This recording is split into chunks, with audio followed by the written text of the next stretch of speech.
Indian gaming community में आज कई बड़े बड़े गेमिंग यूट्यूबर्स एग्जिस्ट करते हैं, बट आज हम बात करेंगे उन क्रिएटर्स की जिन्होंने खुद अपने डिसीजन से अपने ही करियर का दी एंड लिख दिया। Not because of failure but because of ego, ignorance और कुछ ऐसे फैसले जिनका अंजाम उन्हें खुद भी नहीं पता था।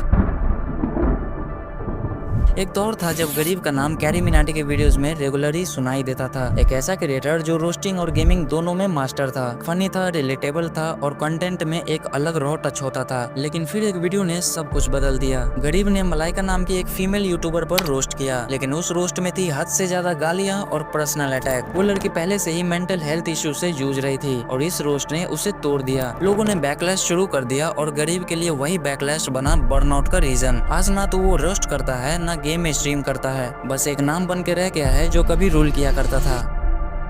Anyone asking about stream क्यों नहीं कर रहा and all? So I have discontinued streaming and won't be streaming much. Maybe sometimes with Ajay for fun and about my main channel videos won't come either. जब डालूंगा तो poetry related या animation related ही आएंगी, but उसको भी अभी time है। So आप गरीब की तरफ से हम लोग ज्यादा कंटेंट एक्सपेक्ट नहीं कर सकते। गरीब की तरह और भी क्रिएटर हैं जो सोशल प्रेशर को संभाल नहीं पाए। नियो गेमिंग, एक नाम जो कभी गॉडलाइक की शाइनिंग लाइनअप का हिस्सा था, टैलेंटेड था, रिकॉग्निशन था और एक लॉयल फैन बेस भी। लेकिन एक ट्विच लाइव स्ट्रीम में कुछ ऐसा क्या गया जो कभी भुलाया नहीं जा सकता। एक छोटी सी बच्ची को उसके स्किन कलर पर कमेंट करते हुए उसने जो भाषा इस्तेमाल की वो गेमर की नहीं थी, एक बुली की थी। कम्युनिटी भड़क गई, बड़े बड़े क्रिएटर्स ने उसे पब्लिकली कॉल आउट किया। नियो ने माफी भी मांगी, लेकिन अब बहुत देर हो चुकी थी। एक ट्विच लाइव स्ट्रीम ने जो इमेज बनाई थी वही एक ट्विच लाइव स्ट्रीम उसका कैरियर खत्म कर गई।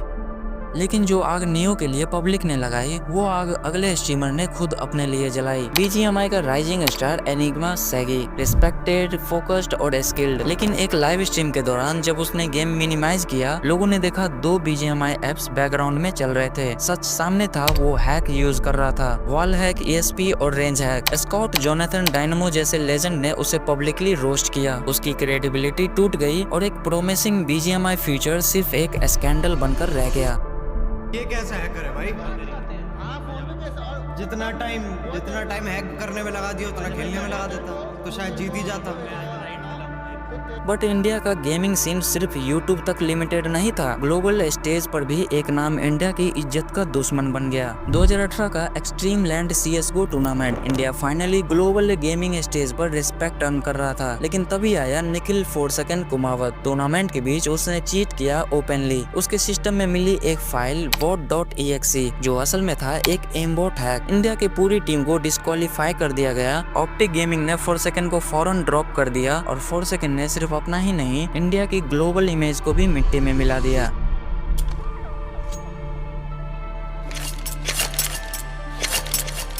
लेकिन जितनी शर्म 4 सेकंड ने इंटरनेशनल स्टेज पर लाई, उतना ही ड्रामा इंडियन ऑडियंस ने एक फीमेल स्ट्रीमर से देखा। एक समय था जब ROG स्ट्रीम एक फीमेल PUBG स्ट्रीमर के तौर पर फास्ट ग्रो कर रही थी, एंगेजिंग थी, रेगुलर थी और एक अलग ऑडियंस बना रही थी। लेकिन फिर एक लाइव स्ट्रीम ने सब खत्म कर दिया। स्ट्रीम के बीच वो हैक यूज करते हुए पकड़ी गई। वॉल हैक, ESP, एमबॉट सब कुछ ऑन कैमरा था। जब लोग चैट में स्पैम करने लगे, उसने बहाना बनाया कि लिंक पे क्लिक किया था तो अपने आप ही कुछ हो गया, जिसके वजह से उनको टुक टुक करके ट्रोल किया जाने लगा। बट ट्रूथ सामने आ चुका था, वो एक्सपोज हो गई। कुछ दिन बाद खुद एक्सेप्ट किया, yes I was using hacks, और उसी कन्फेशन ने उसके कैरियर की लास्ट स्ट्रीम बना दी।